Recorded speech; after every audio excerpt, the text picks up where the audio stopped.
የክሮሼት ቱቶሪያል ቪዲዮአችን አሁን ጀምሯል። ሰላም እንዴት ናችሁ? ለማታውቁኝ ቤተልሔም እባላለሁ። ከዚህ በፊት ነግሬያችሁ በነበረው መሰረት በዚህ ቪዲዮ የምናየው ለክሮሼት ወይም ደግሞ ለኪሮሽ ሙያ የሚያስፈልጉ መሳሪያዎችን ይሆናል ማለት ነው። እስከ ቪዲዮ መጨረሻ ድረስ አብራችሁን ቆዩ። ቪዲዮ መጨረሻ ለጀማሪዎች የሚሆኑ ምክሮች ስላሉኝ እስከ ቪዲዮ መጨረሻ ድረስ እንድትቆዩ ጋብዛችኋለሁ። ክሮሽ ሙያ ለመጀመር እጅግ በጣም ቀላል ከሆኑና ርካሽ ከሆኑ ሙያዎች ውስጥ አንዱ ነው። የመነሻ ካፒታል ያን ያክል የሚያስፈልጋችሁ ነገር አይደለም። ይህም ማለት ደግሞ በአንድ ጊዜ ሁሉንም ነገር ትገዛላችሁ ማለትም አይደለም። ስለዚህ እንቁላል ቀስ በቀስ በእግሩ ይሄዳል እንደሚባለው እቃዎችንም ቀስ በቀስ መግዛት የምትችሉት ነገር ነው ማለት ነው። ስለዚህ ዛሬ ኪሮሽ የሚጀምር ሰውና እስከ ዛሬ ድረስ ለረዥም ጊዜ ኪሮሽ ጀምሮ እየሰራ የቆየ ሰው ሙሉ እቃዎችን በመጀመሪያው ቀን ሊኖራችሁ ስለማይችል እኔ ዛሬ መሰረታዊ የምንላቸውን የኪሮሽ መሳሪያዎች ከሞላ ጎደል መሰረታዊ ኔሴሰሪ የምንላቸውን ነገሮች አሳያችኋለሁ ማለት ነው። ያው የኪሮሽ ሙያ ክርና ኪሮሽ ላይ መሰረት አድርጎ የሚሰራ እንደመሆኑ ክር ማይቀር ኤሌመንት ነው ማለት ነው። የተለያዩ አይነት የክር አይነቶች አሉ። ከሳይዝ ጨምሮ ከፋብሪክ ጨምሮ የተለያየ አይነት ክሮች አሉ። በተለይ ውጪዎቹ ከሳይዝ አንጻር ኦርጋናይዝድ አድርገው ለየክሩ ቁጥር ይሰጡታል። ስለዚህ እንደ ኪሮሹ ሁሉ ውጭ ሀገር ላይ ክሮችን ቁጥር አላቸው። በእኛ ጋር ኮንቴክስት ግን ይሄ አይሰራም። በፋብሪክ ደረጃ ግን የተለያዩ አይነት ክሮች እዚህም ኢትዮጵያ ውስጥ ማግኘት እንችላለን ማለት ነው። ለምሳሌ ኮተን ሊሆን ይችላል፣ ፖሊስተር ሊሆን ይችላል፣ ፈር ወይም ደግሞ ቬልቬት ምንለው አይነት ክር ሊሆን ይችላል። የተለያዩ አይነት ክሮች አሉ። የቲሸርት ክሮችንም ጨምሮ ማለት ነው። የሀገር ያለው ክር አንደኛ የሚታወቀው የዳንቴል ክር ወይም ደግሞ የሱፍ ክር የምንለው አይነት ነው። ይህም በቴክስቸር ትንሽ ሻከሬ ማለት ባህሪ ያለው ሲሆን እናቶቻችን ድሮ ዳንቴል የሚሰሩበት ክር ነው። ይህ ክር ደግሞ በተለየ የሚሆነው ዳንቴሎችን ወይም ደግሞ የትሪ የመሶብ ዳንቴሎችን ለመስራት ነው። አሁን ግን ከዛ በተጨማሪ ሁለት የክር ቱባዎችን አደባልቃችሁ አራት መስመር እንዲኖሩ አድርጋችሁ ከሰራችሁት ሌሎች የተለያዩ የሹራቦችንም ኤኒቲንግ መስራት ትችሉበታላችሁ በዛ ክር ማለት ነው። በእርግጥ በሁለቱም ብቻ መስራት ይቻላል። በትንንሽ የኪሮሽ ቁጥሮች ግን እጅግ በጣም አድካሚ ስለሚሆን ክሩን ደርበን ማለትም ሁለት ክሮችን አንድ ላይ አድርገን የተለያዩ አይነት ልብሶችን መስራት እንችላለን ማለት ነው። ኢትዮጵያ ላይ ደግሞ በስፋት የሚገኘው የክር አይነት እሱ ስለሆነ በዛ ላይ ደግሞ አሁን ሌሎች ከምነግራችሁ ክሮች አንጻር ማይነጫጫው ደሞስት ማይነጫጭ ባህሪ ያለው ይሄ ክር ነው ማለት ነው። እነዚህ ናቸው ኳሊቲዎቹ። ሁለተኛው ደግሞ የሹራብ ክር ነው። ይህ የሹራብ ክር ቢቲንግ ወይም ደግሞ የሹራብ መርፌዎች ባሉት ባለ ሁለቱ ሹራብ መስሪያ የሚሰራበት ነው። ግን ይህንንም ክር ተጠቅመን ኪሮሽ መስራት እንችላለን። በኢትዮጵያ ውስጥ ያሉ ክሮች አሉ በብዛት በባህሪያቸው ግን የሚነጫጩ ናቸው። ይህም ክር በተለያየ አይነት ፋብሪክ የሚመጣ ሲሆን እኛ ሀገር ላይ ያለው ኮንቴክስት ይህንን ለመለየት የሚያስቸግረን ምክንያቱ ለምንድን ነው? የክሩ ላይ የሚጠቀለሉትን ብራንዶች ብዙ ጊዜ ነጋዴዎች ለራሳቸው ጥቅም ሲሉ ያቀያይሯቸዋል እያወጡ የአንዱን ወደ አንዱ ስለሚያደርጉት ትክክለኛውን ፋብሪክ ማወቅ ሊያስቸግራችሁ ይችላል። ለምሳሌ ላሳያችሁ። ይሄ ክር ነው፣ ባሩሽ ነው በብዛት ኢትዮጵያ ውስጥ ያለው። ግን ይሄንን ብዙ ጊዜ ስለሚቀያየር አሁን ይሄ ትክክለኛ የባሩሽ ምርት ይሁን አይሁን አላውቅም ማለት ነው። ይሄኛው ክር ነው ያለው። አሁን ይሄኛው አክሌሪክ ነው የሚለው፣ ግን ኮተንም የተለያዩ አይነት ፋብሪኮችን በዚህ አይነት ክር ውስጥ ማግኘት ትችላላችሁ ማለት ነው። በተቻላችሁ መጠን እራሳችሁ ክሩን ብትገዙትና ቴክስቸሩን ብታዩት መክራችኋለሁ። ትክክለኛ የብራንዱን የተጠቀለለበትን ክር ላይ የምታገኙ ከሆነ የኪሮሽ ቁጥርን ሪኮመንድ ያደርጋችኋል። ሌላኛው ቬልቬት ወይም ፈር ክር ነው። አሁን ስለሌለኝ እዚህ ጋር በፎቶ አስገባላችኋለሁ። አክቹዋሊ ከገበያ ላይ ያነሳሁትኝ ፎቶ ነው። ይህም ክር ደግሞ ከዚህኛው ወይም ደግሞ አሁን ካሳያችሁ ከሹራብ ክር በተሻለ ለስላሳና የማይነጫጭ ነው። የተለያዩ የህፃናት ልብሶችን አሻንጉሊቶችን ለመስራት መጠቀም ይቻላል ማለት ነው። ይህንን ክር ግን የተለያዩ አይነት ከለር አማራጮች ለማግኘት ያስቸግረናል። ምክንያቱም ኢትዮጵያ ውስጥ ብዙም እንደዚህ አሁን እንዳሳየኋችሁ እንደ ሹራቡ ክር በብዛት ስለሌለ በከለር አማራጮች ማግኘት ያስቸግረናል ማለት ነው። ሌላኛው ደግሞ ፖሊስተር የምንለው ክር ነው። እሱም አሁን ስለሌለኝ እዚህ ጋር በፎቶ አስገባላችኋለሁ። ይህ ክር ደግሞ በተለይም ጠንካራ ክር ነው። ይህ ክር ለምን ለመስራት ያገለግላል? ቦርሳዎችን፣ ጫማዎችን እንዲሁም ደግሞ ጠንካራ ፋብሪክ ነገሮችን ለመስራት የምንጠቀምበት ክር ነው ማለት ነው። ይህም ከሌሎቹ ክሮች አንጻር በብዛት የለም። በተለይ ደግሞ ይህንን ብለው የሚሸጡ ሰዎች ካላገኛችሁ ድረስ ፖሊስተር ክርን እንደ ልብ ማግኘት ያስቸግራል ማለት ነው። ሌላኛው ክር አይነትም ቲሸርት ክር ነው። የቲሸርት ክር ኢትዮጵያ ውስጥ በብዛት ባይገኝም ግን ገበያ ውስጥ አለ። አክቹዋሊ እኔ የምጠቀምበት ስለነበረ ነው። ይህ የቲሸርት ክር ታዲያ አክቹዋል ቲሸርቱ ተቆራርጦ የሚሰራ አይነት የክር አይነት ነው ማለት ነው። ይህም በብዛት ለምንድን ነው የሚጠቅመው? ለባስኬቶች፣ የተለያዩ ባስኬቶችን ለመስራት፣ የራስ አልጋዎችን ለመስራት እንዲሁም ቦርሳዎችን ለመስራት ይጠቅማል ማለት ነው። ይህም በጣም ወፍራም ክር ነው። እነዚህ ናቸው ከሞላ ጎደል ኢትዮጵያ ውስጥ ልታገኟቸው እና ልትሰሩባቸው የምችሏቸው ክሮች። ነገር ግን የትኛው ክር ለእኔ አሪፍ ነው ብላችሁ ካሰባችሁ ይህን ለዚህ ጥያቄያችሁ መልስ በቪዲዮ መጨረሻ ምሰራላችሁ ይሆናል ማለት ነው። ሁለተኛ ለኪሮሽ ሙያ የሚያስፈልገን ነገሮች አንዱ ኪሮሽ ነው። በብዛት የምታውቁት ድሮ እናቶቻችን ሲሰሩበት የነበረው ኪሮሽ እችኛዋ ኪሮሽ ነች። እዚህ ጋር 11 ቁጥር የምትላላት የምትታያችሁ ከሆነ አላቅም። እና ደግሞ ፖይንቷም በጣም ቀጭን ነች።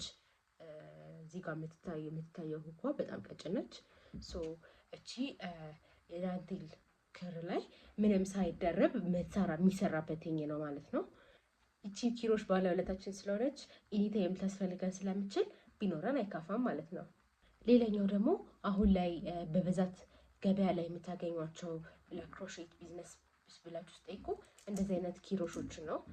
እነዚህ ከአልሙኒየም የተሰሩ ኪሮሾች ናቸው። ከተለያየ አይነት ማቴሪያል የተሰሩ ኪሮሾች አሉ። ከእንጨት የተሰራ አለ፣ ከፕላስቲክ የተሰራ አለ። ነገር ግን ገበያው ላይ በስፋት የምታገኟቸው ኢትዮጵያ ውስጥ እነዚህን የአልሙኒየሞች ናቸው። ፕላስቲክ ይመስላሉ ግን አክቹዋሊ ብረቶች ናቸው። ከአልሙኒየም ነው ማለት ነው የተሰሩት። ከአልሙኒየም ስለተሰሩ ቀላል እንዲሆኑ ያደርጋቸዋል። እነዚህ ኪሮሾች በተለያየ አይነት ቁጥር አማራጮች ይመጣሉ ማለት ነው። ከትንሹ ቁጥር ጀምሮ እስከ 10 ቁጥር ድረስ ከአንድ ቁጥር ጀምሮ ድረስ ይኖራል ማለት ነው። ስለዚህ እነዚህ ኪሮሾች በብዛት አታገኟቸውም። ማለትም ከአንድ ቁጥር ትንንሾቹ ላታገኟቸው ትችላላችሁ። በብዛት ከ3 እስከ 10 ምናምን ያለውን ታገኛላችሁ። እኔም ማግኘት ስላስቸገረኝ ነው እነዛን ትንንሾቹን ኪሮሾች። እኔ ያለኝ ዝቅተኛ 3 ቁጥር ኪሮሽ ነው። ከ3 ቁጥር ጀምሮ እስከ 6 ቁጥር ድረስ በመሃል 5 ቫልዩ ያላቸው ኪሮሾች አሉ። እነሱ መጠቀም ትችላላችሁ ማለት ነው። እነዚህን አልሙኒየም ኪሮሾች ስትጠቀሙ እጃችሁ ላይ ህመም የሚያመጣባችሁ ከሆነ፣ ምቾት ማይሰጣችሁ ከሆነ አልተርኔቲቭ የፕላስቲክ ኪሮሾች አሉ። እነሱን እየቀየራችሁ መጠቀም ትችላላችሁ ማለት ነው። ሶስተኛው ደግሞ ይሄ ታፔስትሪ ኒድል ወይም ደግሞ መርፌ ነው። ይሄኛው ማንኛውም አይነት መርፌ መጠቀም ትችላላችሁ። ግን ይሄኛውን ታፔስትሪ ኒድል ልዩ የሚያደርገው ምንድነው? ይሄኛው ክር ማስገቢያው ሰፊና የተለያዩ ክሮች እንዲያስገባ ተደርጎ የተሰራ ነው። ጫፉ ደግሞ ዱልዱም ነው። ስለዚህ ማንኛውንም የክር ፋብሪኮች ክር በጣም ሴንሲቲቭ የሆነ ስለሆነ እንዳይነጫጭባችሁ ይሄኛው ሹሉ ያልሆነ ቢሆን ይመከራል ማለት ነው። ነገር ግን ይሄኛውንም እንደ አማራጭ መጠቀም ትችላላችሁ። ገበያ ላይ ያለ ጫፉ ሹል የሆነ ግን ትልቅ መርፌ ነው። ይሄኛውን ቀዳዳው ትንሽ ከኖርማል መርፌዎች ሪሌቲቭሊ ተለቅ ስለሚል ይሄንን በጥንቃቄ ጫፉን በጥንቃቄ ብትጠቀሙት መጠቀም ትችላላችሁ ማለት ነው። አራተኛ የሚያስፈልጋችሁ ነገር ደግሞ ምንድነው? መቀስ ነው። መቀስ ያን ያክል ማተር የሚያደርግ ነገር አይደለም። አስሎንጋስ ክራችሁ እስከተቆረጠላችሁ ድረስ በየትኛውም አይነት መቀስ መቁረጥ ትችላላችሁ ማለት ነው። ሌላኛው ደግሞ ስቲች ማርከር ነው። ስቲች ማርከር የምላችሁ እንደዚህ አይነት መርፌ ቁልፎች በፕላስቲክ የተሰሩ ስቲች ማርከሮች ናቸው። እነዚህ ወደፊት ሌቭሎቻችሁን እያሳደጋችሁ ስትሄዱ የሚሆን ኤኒ ፕሮጀክት ላይ ምልክት አድርጋችሁ ማለፍ የምትፈልጉበት አይነት ሲቹዌሽን ሲፈጠር የምትጠቀሟቸው ናቸው። ግዴታ እነዚህ መሆን የለባቸውም። እነዚህም ገበያ ላይ ስላሉ ለእናንተ ለማሳየት ነው እንጂ ያመጣሁላችሁ።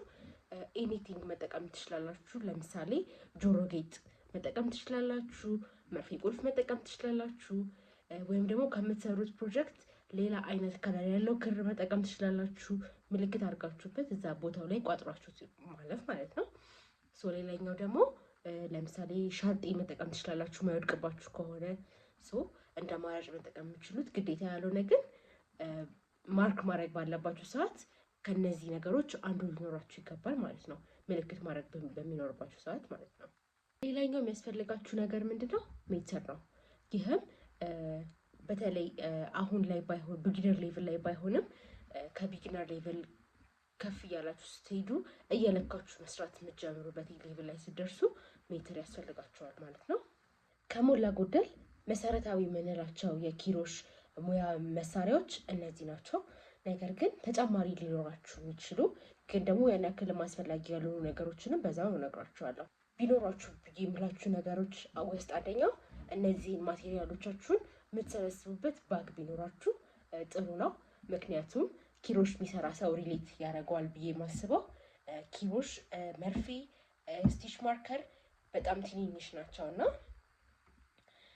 ሶፋ ላይ ተቀምጣችሁ እየሰራችሁ ሊሆን ይችላል። ኤኒዌር ብቻ ይጠፉባችኋል። ስለዚህ እነዚህን የምትሰበስቡበት ቦርሳ ያስፈልጋችኋል ማለት ነው። እነዚህን ሁሉ ነገሮች ነገርሽን ግን የት እናገኛቸዋለን ካላችሁኝ፣ እንደ ኢትዮጵያዊ እኔ የምመክራችሁ ነገር ትልቅ ነገሮች ማርኬት የሆነው መርካቶ ነው። መርካቶ ትንሽ ስለሚያስቸግር ቢልዲንጉን አስገባላችኋለሁ እዚህ ቪዲዮ ላይ። መርካቶ ድርተራ ቢልዲንግ ይባላል። ከምዕራብ ሆቴል ወደ ላይ ከፍ ስትሉ ነው የሚሆነው። መርካቶ እንደ ኢትዮጵያ ትልቁ ማርኬት እንደመሆኑ መጠን ነገሮችን በጅምላ ነው የሚወጡት። ስለዚህ እናንተ የምትፈልጉትን ስፔሲፊክ ነገሮች እንደምትፈልጉት ላታገኙ ትችላላችሁ። በዛ በተጨማሪም ደግሞ የተለያዩ ቦታዎች ላይ የተለያዩ ሱቆችን ይዘው የሚሰሩ የእናንተን ስፔሲፊክ ኒድ ሊያሟሉላችሁ የሚችሉ ሱቆች በየቦታው ሊኖሩ ይችላሉ ብዬ አስባለሁ። ከመርካቶ ገበያ በተጨማሪም ሾላ ገበያ እንዲሁም ትልልቅ ገበያዎችም ላይ አሉ ማለት ነው። ስለዚህ ጀማሪዎች ከሆናችሁ ለእናንተ ማድረግ ያለባችሁን ነገሮች ልንገራችሁ። አንደኛ ስትጀምሩ ብዙ ክሮችን አትግዙ። ለመማር እስከሆነ ድረስ ያንን እየፈታችሁ መማር ትችላላችሁ። ግን እስፔሻሊ የመጀመሪያ ፕሮጀክታችሁን ወይም ደግሞ የመጀመሪያ ሙከራችሁን ብታስቀምጡት እመክራችኋለሁ። ሁለተኛ ደግሞ የሹራብ ክር ብትጠቀሙ እመክራችኋለሁ። ምክንያቱም ሁሉም ክሮች የተለያየ የራሳቸው አይነት ኮምፕሊኬሽን አላቸው። የዳንቴሉም ቢሆን 4 ድርብ ነው የሚሆነው። የፈሩም ቢሆን በጣም ለጀማሪዎች ትሪኪ ነው የሚሆነው። ስለዚህ በሹራብ ክር ብትጀምሩ፣ የሹራብ ክርም ሆኖ ደግሞ ደማቅ ከለሮችን ብትጠቀሙ እመክራችኋለሁ ማለት ነው። ይህም ማለት ሰካራም ከለሮችን እንዲሁም ደግሞ ነጭና ጥቁር ክሮችን እንዳትጠቀሙ እመክራችኋለሁ። ሰካራም ከለር ማለት በአንድ ክር ላይ ድብልቅ የሆኑ የተለያዩ አይነት ከለሮች ያሉትን ክር ነው። እነዚህን እንደ ጀማሪ ባትጠቀሙ እመክራችኋለሁ ማለት ነው። ሶስተኛ ደግሞ ከኪሎች ቁጥር ጋር በተያያዘ በ4 ቁጥር ሳይዝ ብትጀምሩ እመክራችኋለሁ። ለምን ቁጥር በላይ ያሉትም በጣም ሰፋፊ ይሆንባችኋል፣ ከ4 ቁጥር በታች ያሉትም በጣም ታይት ይሆንባችኋል እና 4 ቁጥር መካከለኛ የሚባለው ቁጥር ስለሆነ በ4 ቁጥር ኪሎች መጀመር ትችላላችሁ ማለት ነው። እናንተ ልክ እንደ ጀማሪ ክር ለመግዛት ስትወጡ ቤዚካሊ መተው የሌለባችሁ 4 ቁጥር ኪሎች፣ ደማቅ ከለር ክሮች ወይም ደግሞ ከለር ክሮች፣ እነዚህ ፈዘዝ ያሉ ክሮችን ባትገዙ እመክራችኋለሁ። ሰካራም ክሮችን፣ ከለር ክሮችን ባትገዙ እመክራችኋለሁ። እንዲሁም ደግሞ በጣም ብዙ ክሮችን ባትገዙ እመክራችኋለሁ ማለት ነው። የዛሬው ቪዲዮአችን ይህንን ይመስል ነበረ። ይህን ቪዲዮ ለሚያስፈልጋቸው ወይም ደግሞ ይህ ቱቶሪያል ያስፈልጋችኋል ብላችሁ ለምታስቡት ዘመዶቻችሁ፣ ወዳጆቻችሁ ፎር ኤኒዋን ይህ የኪሮሽ ሙያ ያስፈልገዋል ብላችሁ ለምታስቡት ሰው ላኩልኝ። ከዛ በተጨማሪ ደግሞ ላይክ ብታደርጉልኝ ዩቲዩብ ለብዙ ሰው ይጠቅማል ብሎ ስለሚያስብ ለብዙ ሰዎች ኮመንት ያደርግልኛል ማለት ነው። ይህንን የኪሮሽ ቱቶሪያል እስከ መጨረሻው ድረስ መሳተፍ የምትፈልጉ ሰዎች ካላችሁ የኖቲፊኬሽን ምልክቷን ብትነኩት የቪዲዮ እንደለቀኩኝ እኔ ወዲያው ኖቲፊኬሽን ይደርሳችኋል ማለት ነው። አብረን መቀጠል እንችላለን ማለት ነው። በቀጣይ ቪዲዮ ስሊፕ ኖት እንዲሁም ቼን አሰራር እንዴት እንደሆነ ቪዲዮ ሰርች የመለቅላችሁ ይሆናል ማለት ነው። መልካም ጊዜ ይሆንላችሁ።